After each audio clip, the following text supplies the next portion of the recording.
सभी स्टूडेंट को good morning.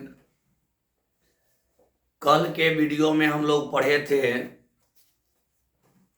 12 तक प्रश्न हम लोगों का कल बना था। कल 12 तक हम लोग प्रश्न बना लिए थे। आज हम लोग प्रश्न नंबर 13 से बनाएंगे और आज के क्लास में आप लोगों का 6.1 का टोटल प्रश्न खत्म हो जाएगा। यानी आज के क्लास में 6.1 समाप्त हो जाएगा। तो आप लोग वीडियो बढ़िया से देखिएगा और जहां भी दिक्कत हो हमसे बोलिए। जहां भी दिक्कत होगा हमसे बोलिएगा या कमेंट के जरिए भी बोल सकते हैं। चलिए शुरू किया जाए। तो प्रश्न नंबर आप लोग का 13 है। 13 में कह रहा है एक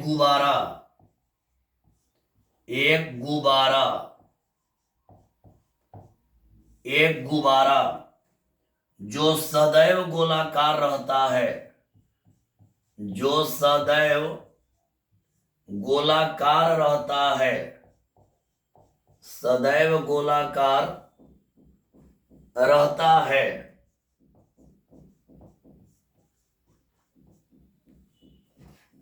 का परिवर्तनशील व्यास, का परिवर्तनशील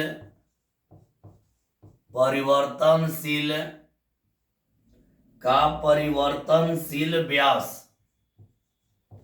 का परिवर्तनशील व्यास 3/2 इंटू 2x प्लस 1 है। x के सापेक्ष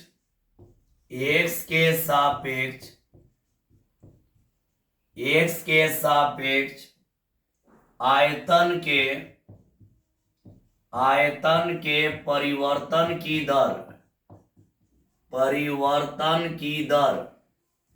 x के सापेक्ष आयतन के परिवर्तन की दर ज्ञात करें या ज्ञात कीजिए।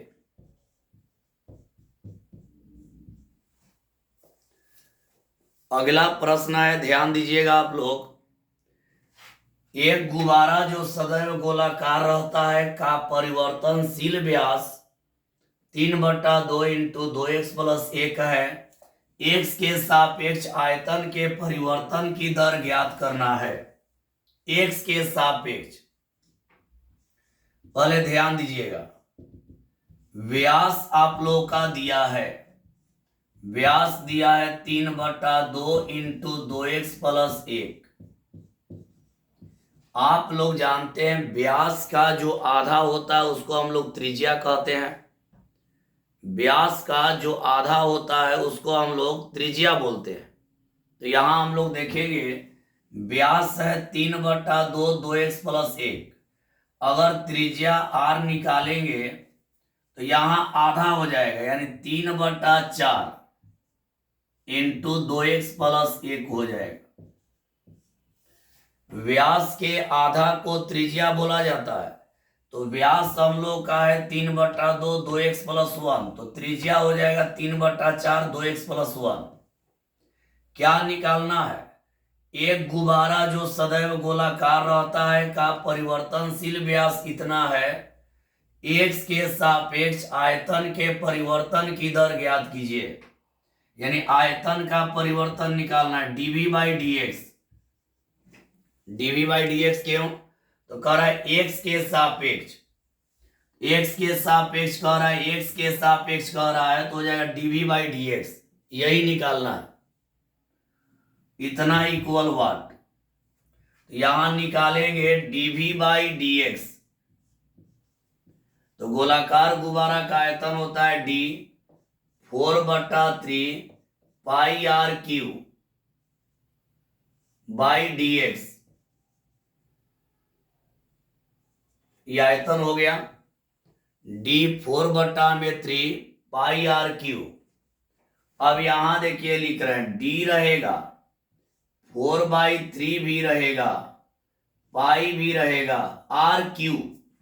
आर का मान यहां है, आर का मान यहां है 3/4 2x+1। इसका क्यू करेंगे, क्यू मतलब 3 बार, तो 3 को 3 बार करेंगे तो यहां हो जाएगा 27। 4 को 3 बार करेंगे, 4 चौके 16, 16 चौके 64, यहां हो जाएगा 64। और फिर इंटू हो जाएगा 2x+1 के होल पावर 3 और सबके बट्टा में dx। समझिएगा, एक बार ध्यान से आप लोग देखिए और समझिए। एक गुब्बारा जो सदैव गोलाकार रहता है का परिवर्तनशील व्यास 3/2 2x+1 है, यानी व्यास दे दिया 3/2 2x+1 है। इसका त्रिज्या निकाल लिए है, व्यास के आधा त्रिज्या होता है, व्यास के आधा त्रिज्या होता है। तो व्यास 3/2 है, तो त्रिज्या में 2 से भाग दे देंगे त्रिज्या निकालने के लिए। तो यहां पर 3/2 है, तो त्रिज्या हो जाएगा 2 से भाग होगा 3/4। कह रहा है के सापेक्ष, x के सापेक्ष आयतन के परिवर्तन की दर ज्ञात कीजिए। x के सापेक्ष हो गया dv/dx, यही निकालना है। गोला का आयतन होता है 4/3 पाई आर क्यूब, 4/3 रह गया, पाई रह गया। आर का मान यहां पे है, आर का मान यहां पर है। इसका क्यू करेंगे तो 3 का क्यू करेंगे 27, 4 का क्यू करेंगे 64 और इसका क्यू करेंगे तो इतना आ जाएगा। मतलब आर को कई बार गुणा कर दिए, 3 बार। आर का मान यहां पे है और आर का मान यहां रखे हैं और क्यू कर दिए। 3 का क्यू 27, 4 का क्यू 64 और 2x+1 का क्यू। अब आगे बढ़ेंगे तो यहां कटाएंगे, 3 9 27 और 4 से 16 बार में कट जाएगा, 4 से 16 बार में कट जाएगा। तब जो कांस्टेंट होता है उसको बाहर कर देंगे। तो कांस्टेंट क्या है देखिए, 9π/16, यानी 9π/16 कांस्टेंट है। अब इसका डिफरेंशिएशन करेंगे तो हो जाएगा d 2x+1 के होल पावर 3, यही आएगा नीचे d 2x+1, फिर यहां ले जाएंगे d 2x+1 बटा dx, x के सापेक्ष है। डिफरेंशिएशन कर दिए, देखिए 9π/16 बाहर हो गया और इसका डिफरेंशिएशन कर रहे हैं। यहां तक समझ गए होंगे। तो इसके बाद हम लोग आगे बढ़ेंगे, यहां तक आप लोग देख लीजिए। अब इसका हल कर देंगे, हम लोग का आंसर हो जाएगा। तो इसको हम मिटा दे रहे हैं, इस साइड वाला मिटा कर यहां लिख रहे हैं। यहां देखिए 9π/16, तो 9π/16 रहेगा। पावर को पहले पावर में से घटाएंगे तो यहां हो जाएगा 3 × 2x+1 के पावर 2 हो जाएगा। इसका डिफरेंशिएशन इसका करेंगे तो 2 आ जाएगा, 2 से 8 बार में कट जाएगा। इसका आंसर आ गया 9 में 3 से 27π/8 और इंटू 2x+1 का होल स्क्वायर, यही आप लोग का हो गया आंसर। यही आप लोग का आंसर हो गया। x के सापेक्ष निकालना था तो x के सापेक्ष हम लोग का निकल गया, x के सापेक्ष हम लोग का निकल गया।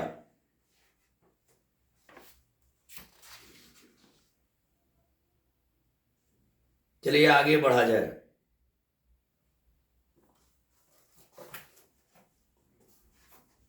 अगला प्रश्न आप लोगों का 14 नंबर है। 14 नंबर प्रश्न को हम लोग देखेंगे। यहां लिख रहे हैं 14 नंबर। देखिए 14 नंबर प्रश्न को हम बोलकर ही समझा दे रहे हैं, बढ़िया समझिएगा।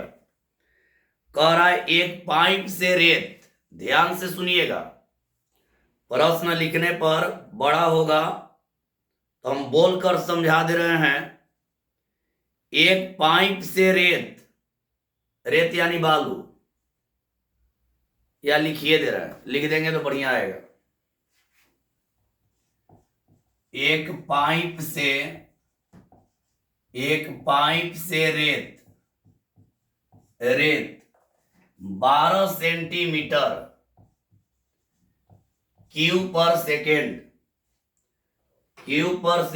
की दर से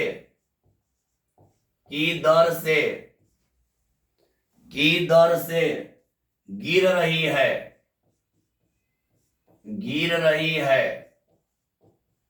की दर से गिर रही है। गिरती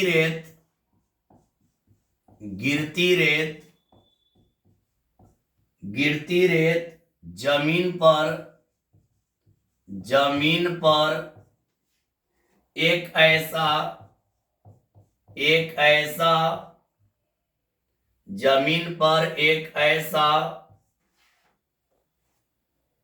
शंकु बनाती है, एक ऐसा शंकु बनाती है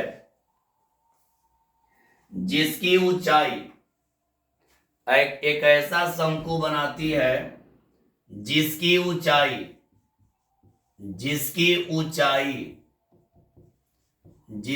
ऊंचाई सदैव आधार की त्रिज्या का छठा भाग है। त्रिज्या का छठा भाग है। तो रेत से बने शंकु की ऊंचाई, रेत से बने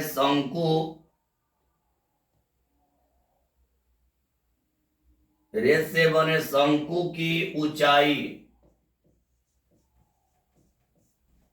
किस दर से बढ़ रहा है? ऊंचाई किस दर से बढ़ रहा है? जबकि ऊंचाई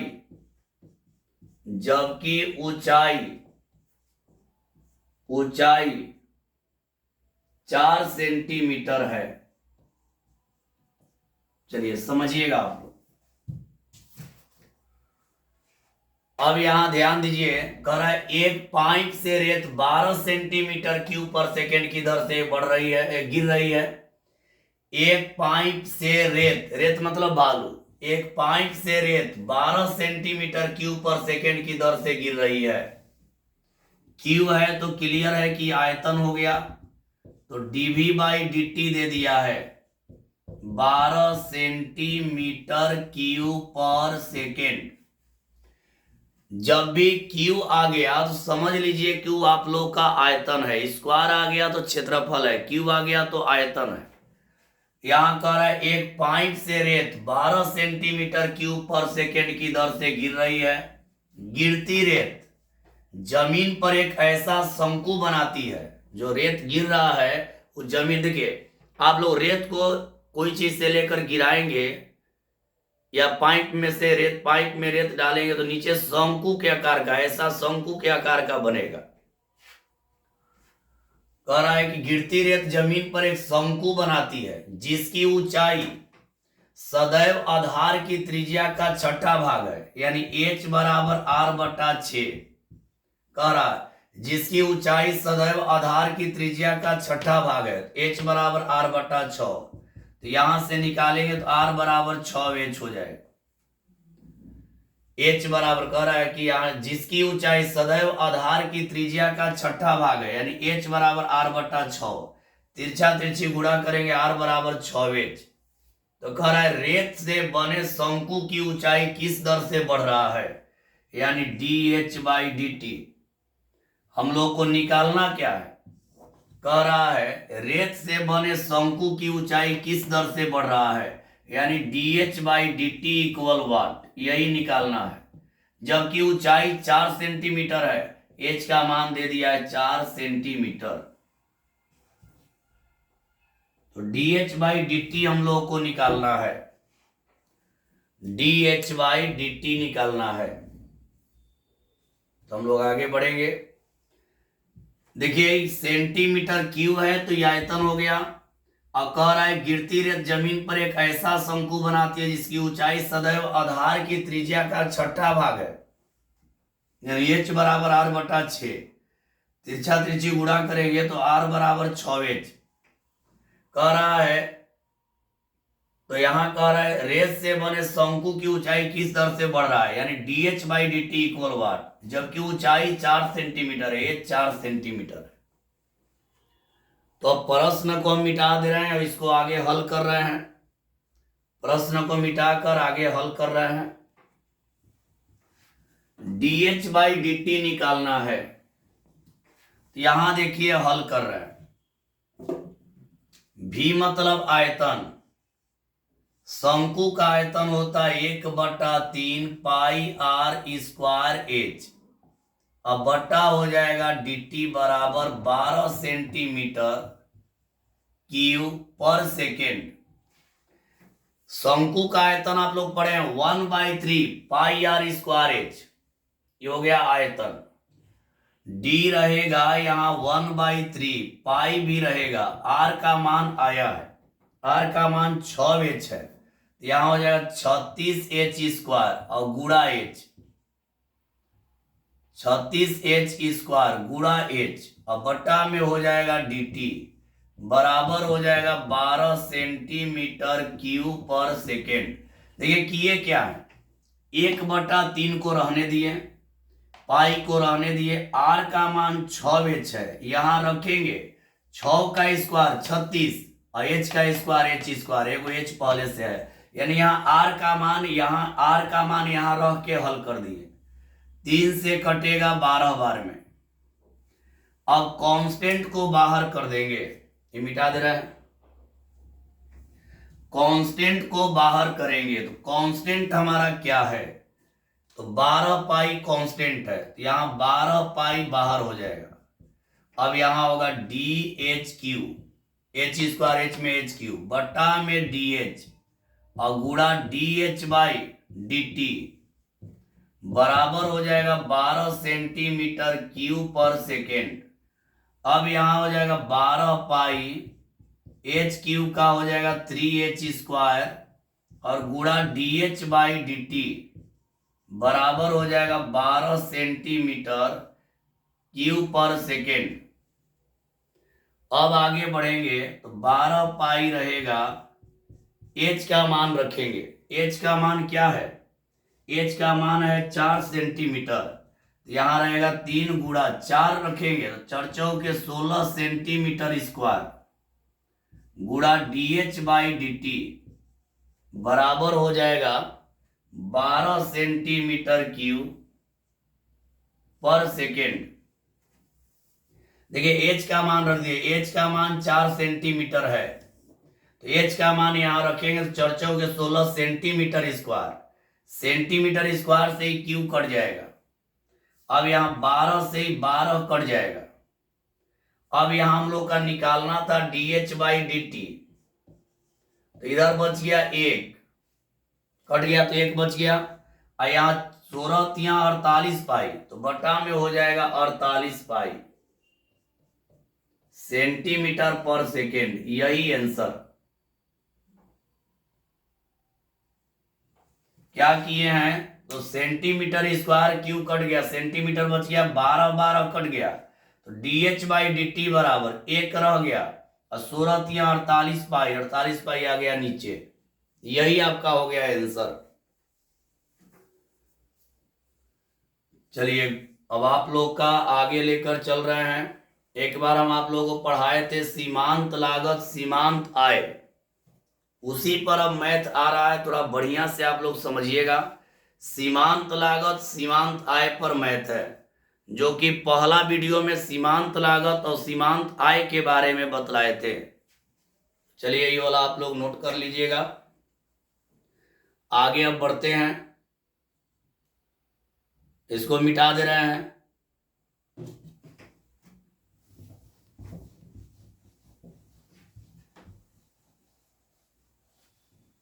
चौदह नंबर देखिए,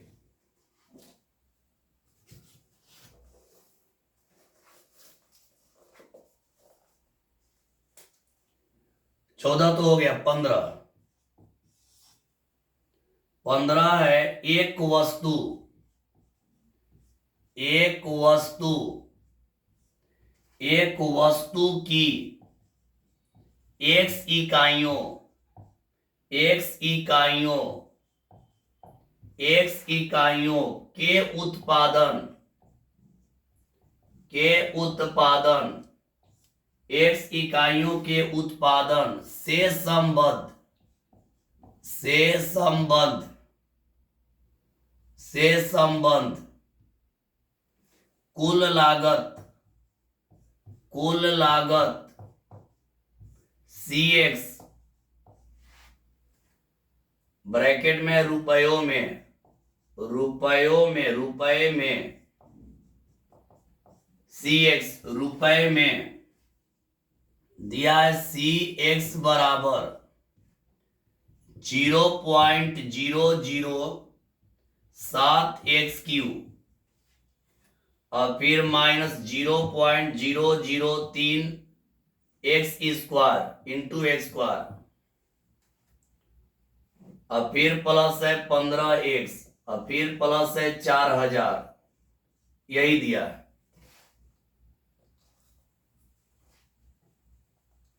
से प्रदत्त है, से प्रदत्त है,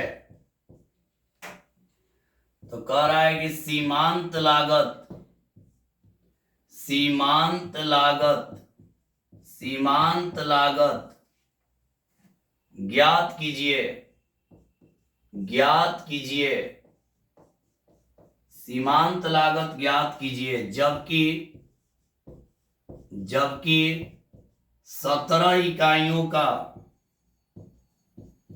17 इकाइयों का, 17 इकाइयों, 17 इकाइयों का उत्पादन किया गया है, उत्पादन किया गया है, उत्पादन किया गया है, समझिएगा, किया गया है।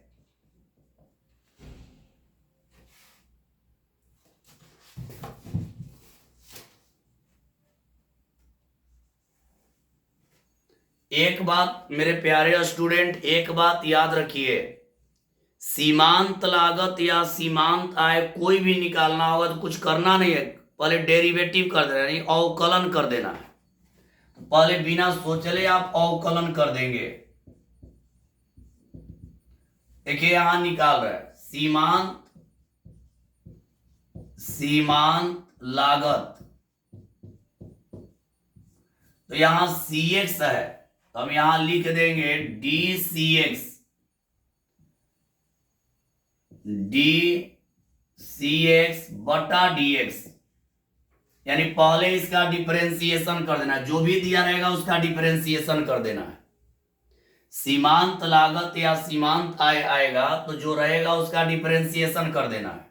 तो देखिए इसका डिफरेंशिएशन कर रहे हैं, यहां 0.007 कांस्टेंट है, बाहर होगा 0.007 गुणा x³ का, x³ का डिफरेंशिएशन करेंगे तो हो जाएगा 3x²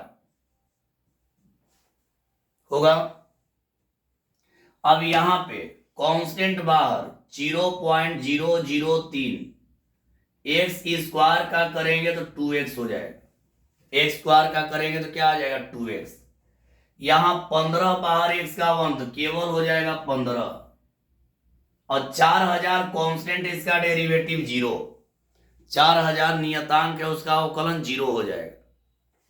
याद रखिएगा सीमांत लागत निकालने का नियम है कि जो दिया रहेगा उसका डिफरेंशिएशन कर देंगे। हम लोग का CX दिया है, सीमांत लागत निकालना तो DCX बटा DX, यहां कांस्टेंट बाहर एक्स क्यू का 3x², यहां पे कांस्टेंट बाहर x² का 2x, 15 बाहर x का 1, 4000 कांस्टेंट है, हो गया 0। अब करना क्या है, कई इकाई का निकालना है, 17 का, 17 इकाई का निकालना है। तो खाली क्या करना है कि जहां जहां x है 0.007 और गुणा, जहां जहां x है वहां 17 रख दीजिए। तो यहां रहेगा 3, x के जगह 17 रख दीजिए, 17 x के जगह रख देना है। तो 17 का स्क्वायर करिएगा तो 289 हो जाएगा, माइनस 0.003, और 17 यहां भी रखेंगे तो 17 दूनी 34 हो जाएगा, अब प्लस रहेगा 15। देख क्या करना है, अवकलन करके, ध्यान दीजिएगा, जब भी सीमांत लागत या सीमांत आय आएगा तो एक काम आप लोग करिएगा। काम क्या करना है कि पहले जो दिया रहेगा उसका अवकलन कर देना है। अवकलन करने के बाद जितना पर कह रहा है मान को रख देना है। देखिए 0.007 गुणा 3 x², 17 का 2 बार करेंगे तो हो जाएगा 289, माइनस 0.003, 17 रख दिए, 17 दूनी 34 प्लस 15। अब एक HW आप लोगों को दे रहा है, क्या करना है आप लोगों को ध्यान दीजिए, ये तीनों में गुणा कर लीजिएगा, ये दोनों में गुणा कर लीजिएगा, और इसको जोड़ के ई वाला को जोड़ के घटा लीजिएगा, आंसर आ जाएगा। यानी कहने का मतलब है कि इसमें गुणा कर देना है, इसमें गुणा कर देना है, ई वाला जोड़ कर घटा देंगे, आंसर आ जाएगा। मतलब इसका हल करिएगा तो आपका आंसर आ जाएगा। तो आप लोग को ये हल करना है, HW कर दिए, आप लोग इसका हल कर लीजिएगा, खाली हल करिएगा आंसर आ जाएगा। तो चलिए आगे बढ़ेंगे हम लोग। सीमांत लागत या सीमांत आय का रूल है, अवकलन करिए और x का मान रख दीजिए।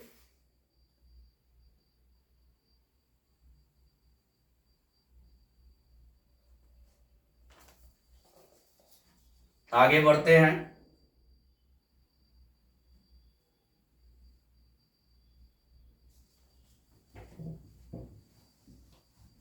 अगला प्रश्न यानी 16 नंबर, 16 में क्या दिया है देखा जाए। 16 में है किसी उत्पाद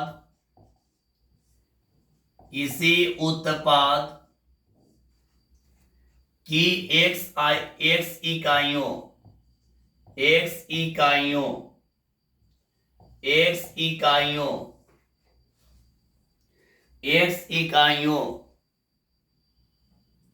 के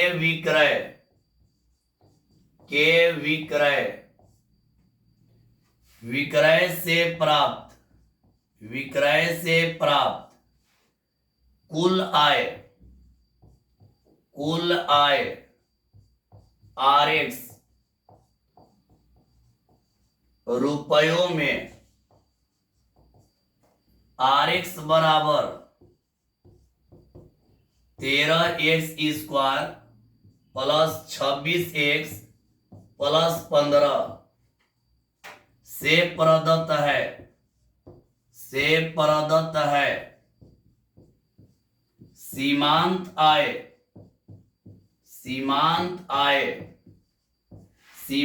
आय ज्ञात कीजिए। सीमांत आय ज्ञात कीजिए जब x बराबर 7 है। सीमांत आय ज्ञात कीजिए जब x बराबर 7 है।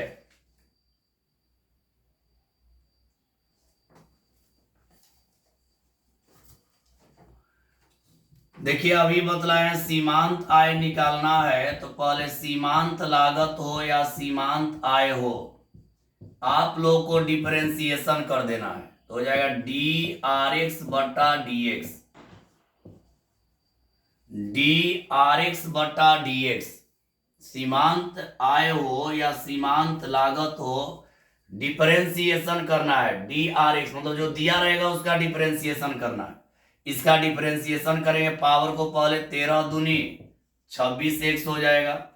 देखिए पावर को पहले पावर में से 1 घटा दिए, 13 दूनी 26, 26 एक्स। यहाँ 26 बार तो प्लस हो जाएगा 26, 15 कांस्टेंट है, 0 हो जाएगा।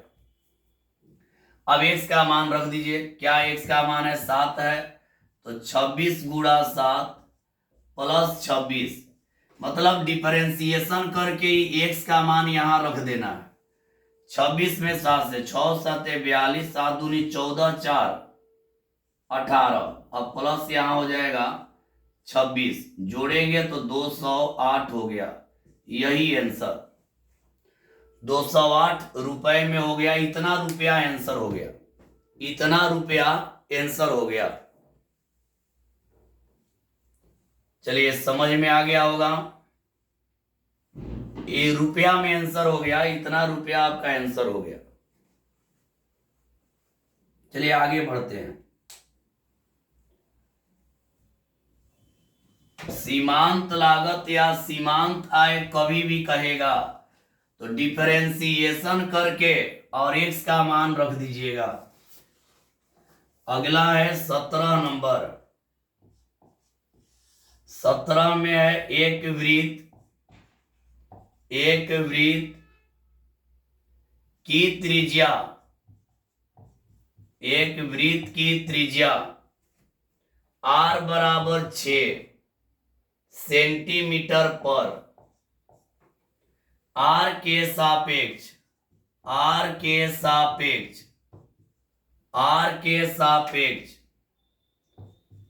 क्षेत्रफल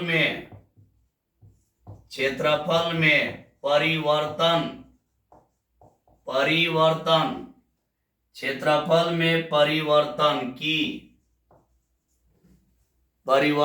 की दर है।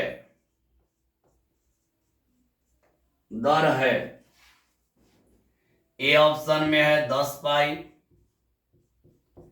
बी ऑप्शन में है 12 पाई, सी ऑप्शन में है 8 पाई और डी ऑप्शन में है 11 पाई।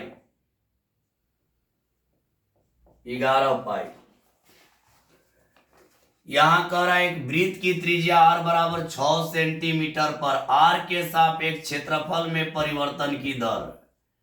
क्षेत्रफल को dA बाई dr कर देंगे, क्षेत्रफल मतलब एरिया, और r के सापेक्ष कर रहा है। देखिए r के सापेक्ष तो dA बाई dr। वृत्त का क्षेत्रफल होता है, पढ़े हैं आप लोग, पाई r स्क्वायर बाई dr। तोड़ेंगे तो पाई यहां हो जाएगा गुणा dr स्क्वायर बटा dr, यहां पे पाई हो जाएगा गुणा 2r हो जाएगा। r का मान 6 सेंटीमीटर रख देंगे, पाई गुणा 2 गुणा 6 सेंटीमीटर, 6 दूनी 12 पाई सेंटीमीटर, या इसको हम लिख सकते हैं 12 पाई सेंटीमीटर स्क्वायर पर सेंटीमीटर। तो आंसर कौन हो गया? बी। आंसर हो गया इसमें बी। चलिए आगे बढ़ते हैं और अगला प्रश्न हम लोग देखेंगे। इस समझ गए होंगे 17 नंबर। अब चलते हैं 18 नंबर में।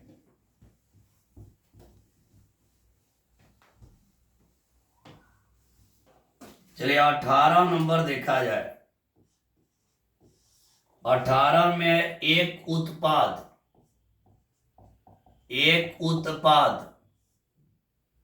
की x इकाइयों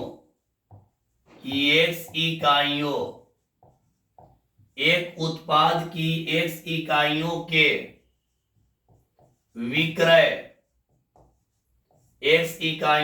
विक्रय से प्राप्त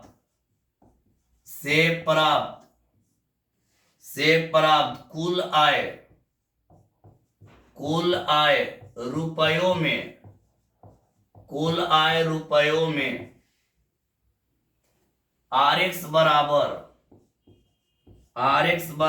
3x square plus 36x plus 5 से प्रदत्त है, से प्रदत्त है,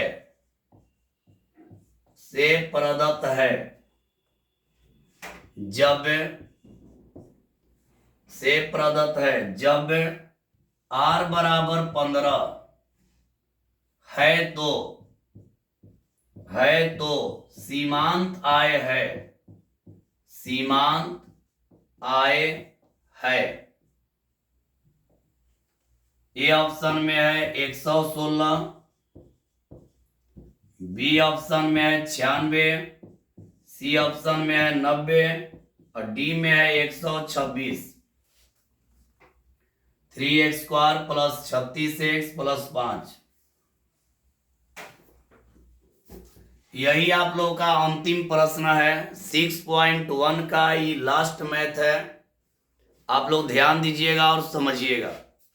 सीमांत आय वाला आ गया तो सीमांत आय में डेरिवेटिव कर देना है, सीमांत आय में डेरिवेटिव कर दीजिए, इसका डेरिवेटिव, इसका डेरिवेटिव कर देंगे। पावर को पहले 3 दूनी 6x, अब प्लस हो जाएगा 36, कांस्टेंट का हो गया 0, अब x का मान 15, 1 मिनट, सॉरी 1 मिनट बाबू, 1 मिनट, 1 मिनट। यहां पे मेरे प्यारे स्टूडेंट r नहीं है, यहां पर x है, ध्यान दीजिएगा, यहां पर x है, यहां पर याद रखिएगा x है। एक उत्पाद की x इकाइयों के विक्रय से प्राप्त कुल आय रुपयों में rx बराबर इतना से प्रदत्त है। जब x बराबर 15 है तो सीमांत आय है, सीमांत आय लास्ट बार बोल रहा है, सुनिएगा। सीमांत आय और सीमांत लागत निकालने के लिए पहले अवकलन करेंगे, अवकलन करने के बाद x का मान रख देंगे। x का मान क्या है 15, यहां हो गया 6 गुणा 15 प्लस हो गया 36,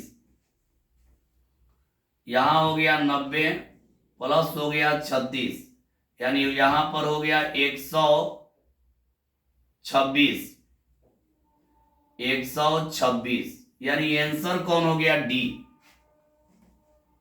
आंसर हो गया इसका डी।